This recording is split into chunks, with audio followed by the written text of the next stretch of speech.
여호와의 말씀이 아미떼의 아들 요나에게 임하니라. 이르시되 너는 일어나 저 큰 성읍 니느웨로 가서 그것을 향하여 외치라. 그 악독이 내 앞에 상달되었음이니라 하시니라. 하나님께서 요나 선지자에게 하나님의 말씀을 전해 주십니다. 니느웨로 가서 그들에게 하나님의 심판을 선포하도록 하신 것입니다. 니느웨는 아수르의 수도라고 보시면 됩니다. 그래서 이스라엘로 보면 그들의 적국이죠.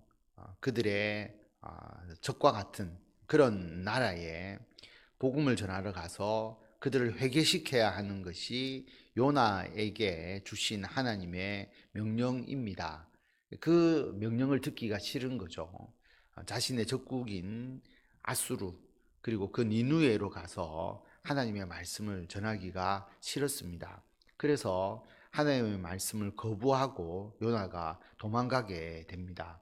3절에 보면 그러나 요나가 여호와의 얼굴을 피하려고 일어나 다시스로 도망하려 하여 욥바로 내려갔더니 마침 다시스로 가는 배를 만난지라. 여호와의 얼굴을 피하여 그들과 함께 다시스로 가려고 배삭을 주고 배에 올랐더라. 그리고 니느웨와는 반대 방향인 다시스로 도망을 하려고 합니다. 배를 타고 다시스로 가는 것이죠. 4절에 보면 여호와께서 큰 바람을 바다 위에 내리심에 바다 가운데에 큰 폭풍이 일어나 배가 거의 깨어지게 된지라. 하나님을 피해서 다시스로 도망가는 길에 난관이 생기게 됩니다.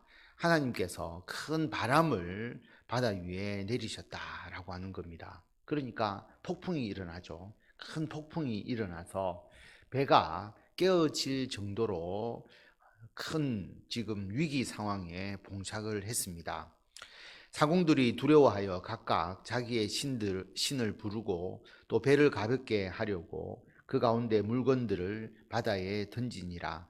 그러나 요나는 배 밑층에 내려가서 누워 깊이 잠이 든지라. 그렇게 폭풍이 크게 휘몰아치는데 잠잘 수가 있다는 것도 굉장히 대단한 것이죠. 요나는 이 상황을 이해하지 못하고 잠자고 있었습니다. 그것도 배의 가장 아래층에서 누워서 잠을 자고 있었죠. 왜 아래층일까라고 생각을 해보면 결국 하나님의 눈을 피하고자 하는 마음이 있었다라고 하는 것을 알 수가 있습니다. 숨고자 하는 마음이 있었다라고 하는 것이죠. 그러나 이 태풍에 요나가 계속 배 밑층에 있을 수가 없죠. 사공들은 자기의 신을 부르고 그리고 배를 가볍게 하려고 물건을 바다에 던지고 아주 위기 상황, 비상 상황입니다. 선장이 그에게 가서 이르되 자는 자여 어찌함이냐 일어나서 내 하나님께 구하라. 혹시 하나님이 우리를 생각하사 망하지 아니하게 하시리라 하니라.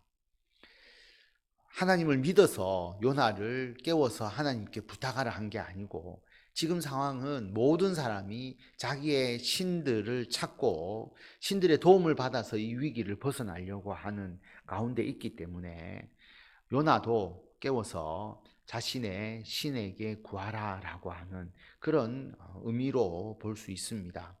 그들이 서로 이르되 자 우리가 제비를 뽑아 이 재앙이 누구로 말미암아 우리에게 임하였나 알아보자 하고 곧 제비를 뽑으니 제비가 요나에게 뽑힌지라. 이 태풍이 일어난 이유를 찾아보자. 그래서 제비를 뽑아서 그 제비 뽑힌 사람을 그 태풍의 이유로 찾겠다라고 하는 것이죠. 미신적인 겁니다. 태풍이 일어났다고 해서 거기에 있는 선원일 수도 있고 또 승객일 수도 있는데 그 사람들 때문에 이 일이 일어났다고 해서 그 사람을 바다에 던지거나 또 그 사람에게 어떤 해를 끼치거나 그것은 사실 말이 되지 않는 것이죠. 일반적으로 폭풍이 일어날 때에 이렇게 하지도 않습니다. 그러나 이 모든 상황이 요나가 하나님을 떠나서 하나님의 명령을 거부하였기 때문에 사실은 이런 상황으로 특수하게 몰아가는 상황 자체가 그렇게 요나에게 집중될 수밖에 없는 상황으로 사실 하나님께서 몰아가시는 그런 부분이 있는 것이죠. 이게 일상적으로 일어날 수 있는 상황은 아니다라고 하는 것을 우리가 알 수가 있습니다. 그래서 누구 때문에 이 재앙이 일어났느냐? 범상치 않은 큰 바람과 큰 폭풍 앞에서 이 내용을 요나에게 이제 선택되게 되는 그런 과정이죠. 제비를 뽑아서 요나가 뽑히게 됩니다. 무리가 그에게 이르되 청하건대 이 재앙이 누구 때문에 우리에게 임하였는가 말하라. 내 생업이 무엇이며 내가 어디서 왔으며 내 나라가 어디며 어느 민족에게 속하였느냐 하니. 자, 요나가 뽑히니까 요나에게 정말 요나 때문에 이 일이 일어나는 건지 아니면 다른 사람 때문에 일어나는 건지 요나에게 말하라라고 하는 것이죠. 그래서 너가 어느 나라 사람이고 어느 민족이고 왜 일이 일어났는지 이야기를 해봐라라고 그렇게 이야기를 합니다. 그래서 요나가 그가 대답하되 나는 히브리 사람이요 바다와 육지를 지으신 하늘의 하나님 여호와를 경외하는 자로라 하고 나는 히브리 사람이다. 그리고 하나님을 경외하는 자다라고 그렇게 말합니다. 하나님은 어떤 분이시냐? 바다와 육지를 지으신 하늘의 하나님 여호와다라고 선언을 합니다. 그리고 자기가 여호와의 얼굴을 피함인 줄을 그들에게 말하였으므로 무리가 알고 심히 두려워하여 이르되 내가 어찌하여 그렇게 행하였느냐 하니라. 그렇지 않습니까? 바다와 육지와 그리고 하늘을 만드신 하나님이시다. 하늘의 하나님이신데 그 하나님을 피해서 내가 그 명령을 거부하고 도망가는 중이기 때문에 이 일이 생겼다라고 말한 겁니다. 그러면 당연하게 그렇게 생각하겠죠. 어떻게 이 바다도 만드시고 그리고 이 육지도 만드시고 하늘을 주관하시는 그 하나님의 명령을 네가 거부하고 도망갈 수가 있느냐? 당연히 그렇게 생각하지 않겠습니까? 그래서 사람들이 두려워하면서 이 모든 문제를 요나에게 집중할 수밖에 없는 그런 상황이 되는 것입니다. 11절에 보면 바다가 점점 흉룡한지라 무리가 그에게 이르되 우리가 너를 어떻게 하여야 바다가 우리를 위하여 잔잔하겠느냐 하니. 자, 태풍이 그치지 않으니까 드디어 이제 요나에게 이 질문을 할 수밖에 없는 거죠. 어떻게 해야 이 바다가 잔잔해질 수 있겠느냐라고 그렇게 질문합니다. 그가 대답하되 나를 들어 바다에 던지라. 그리하면 바다가 너희를 위하여 잔잔하리라. 너희가 이 큰 폭풍을 만난 것이 나 때문인 줄을 내가 아노라 하니라. 나를 들어 바다에 던지라 라고 말합니다. 내 때문에 이 폭풍이 일어났다. 이것도 비정상적인 대화이고 대답이죠. 자신이 죽어야 이 문제가 끝난다라고 이야기를 하는 겁니다. 하나님이 요나를 죽이시겠느냐라고 하는 것이죠. 요나는 하나님에 대해서 아직도 명확하게 인식하지 못하고 있는 것 같습니다. 자기가 하나님의 말씀을 피했다고 해서 하나님이 자기를 죽이는 것이 맞느냐, 아니면 지금 해야 될 게 무엇이냐라고 생각을 해보면 일상적인 상황이라면 요나가 하나님께 회개하며 기도를 해야 되겠죠. 그렇지 않습니까? 하나님 앞에 엎드려서 내가 잘못된 길로 갔습니다. 하나님 용서해 주십시오. 하나님의 말씀을 따르겠습니다 라고 해야 되는데 요나는 이 상황에서도 하나님께 회개하지 않았던 거죠. 오히려 하나님을 대항하는 겁니다. 하나님 내 죽이십시오. 죽이면 죽였지, 죽으면 죽었지 나는 니네에 가지 못하겠습니다 라고 하는 말과 같다라고 하는 것입니다. 그래서 사람들에게 나를 바다에 집어 던져라. 그러면 이 파도가 그칠 것이다 라고 말합니다. 아직도 회개하지 못한 요나의 모습을 우리가 보게 됩니다. 그러나 그 사람들이 힘써 노를 저어 배를 육지로 돌리고자 하다가 바다가 그들을 향하여 점점 더 흉룡함으로 능히 못한지라. 그렇다고 해서 이 선원들이 요나를 바다에 던질 수가 있겠습니까? 그렇게 하지 못하죠. 그래서 노를 저어서 육지로 가려고 굉장히 노력하지만 어떻게 할 수 없는 그런 긴급한 상황 가운데 있게 됩니다. 우리가 여호와께 부르짖어 이르되 여호와여 구하고 구하오니 이 사람의 생명 때문에 우리를 멸망시키지 마옵소서.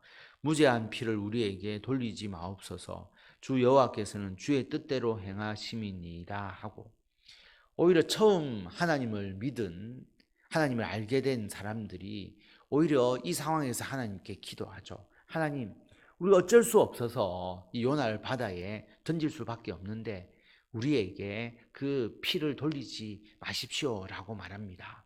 그래서 자신들이 이 사람을 죽이고자 하는 그런 의미가 아니었다라고 하는 것을 기도하면서 요나를 들어서 바다에 던지게 됩니다.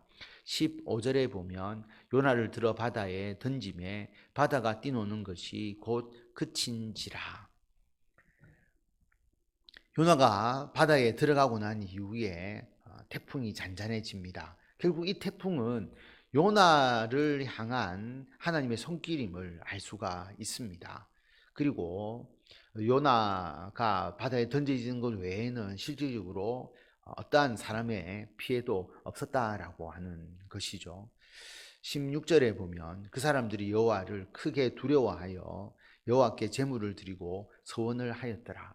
하나님의 그 능력, 큰 태풍을 일으키시고 또 하나님의 뜻 가운데 있는 이 요나가 바다에 던져지니까 태풍이 사라지는 것을 보고 결국 하나님께서 이 태풍을 주관하셨다는 것을 알게 되니까 더욱더 두려운 것이죠. 그래서 하나님께 제물을 드리고 서원을 하면서 하나님께 간구하는 이 선원들, 또 배에 있는 사람들의 모습을 보게 됩니다. 요나는 어떻게 되었느냐? 우리가 잘 알듯이 여호와께서 이미 큰 물고기를 예비하사 요나를 삼키게 하셨으므로 요나가 밤낮 3일을 물고기 뱃속에 있으니라. 하나님께서 큰 물고기를 예비하셨다라고 하는 겁니다. 그래서 요나가 3일 동안 물고기 뱃속에 있습니다. 왜 3일이 필요했을까? 이것도 요나가 하나님 앞에 회개하기 위한 하나의 기간이었다고 볼 수 있습니다. 하나님은 요나를 죽이시는 게 목적이 아니죠. 하나님의 목적은 니느웨로 가서 복음을 전하게 하는, 하나님의 말씀을, 심판을 전하게 하기 위한 그러한 하나님의 뜻이고, 이것을 이루시기 위해서 큰 물고기를 예비하셔서 요나가 니느웨로 가도록, 그가 회개하여서 하나님의 말씀을 전하도록 인도해 주셨습니다. 요나의 이 사건은 우리들에게 해당되는 내용들이 굉장히 많습니다. 하나님이 우리를 하나님의 뜻 가운데로 인도하시고 하나님의 명령을 행할 때에 우리가 하기 싫은 게 있거든요. 그걸 우리가 받아들이고 싶지 않는 겁니다. 그러면 그 일에 대해서 반대쪽으로 우리가 나아가기가 굉장히 쉽습니다. 그럴 때 하나님께서 우리를 그냥 방치하는 것이 아니라 우리가 하나님을 떠나지 않도록 인도하시고 또 끝까지 하나님의 사명을 감당하도록 우리들을 하나님의 방향으로 되돌리시는데 웬만큼 해서는 돌아오지 않는 겁니다. 하나님의 뜻을 따르지 않죠. 자기의 고집대로 갑니다. 오히려 자기가 파멸이 되었으면 되었지 나는 절대로 하나님을 하지 못하겠다라고 하는 그런 사람들이 분명히 있다라고 하는 것이죠. 그럴 때에 하나님께서 큰 폭풍과 같은 일들, 그리고 물고기의 뱃속에서 있는 것과 같은 상황을 우리들에게 주시고 우리가 진정으로 회개하면서 주께로 돌아가고 주의 사명을 행하도록 이끌어 주시는 때가 있다라고 하는 것입니다. 그것을 우리가 기억하고 우리가 이러한 하나님에 대한 불순종과 어리석음, 그 일을 행할 필요가 없죠. 굳이 왜 우리의 인생에 폭풍우와 그리고 물고기 뱃속과 같은 일을 만들 필요가 없는 것입니다. 하나님의 뜻에 순종하고 하나님의 말씀 가운데서 우리가 늘 살아가게 되면 이런 일이 있을 필요가 없잖아요.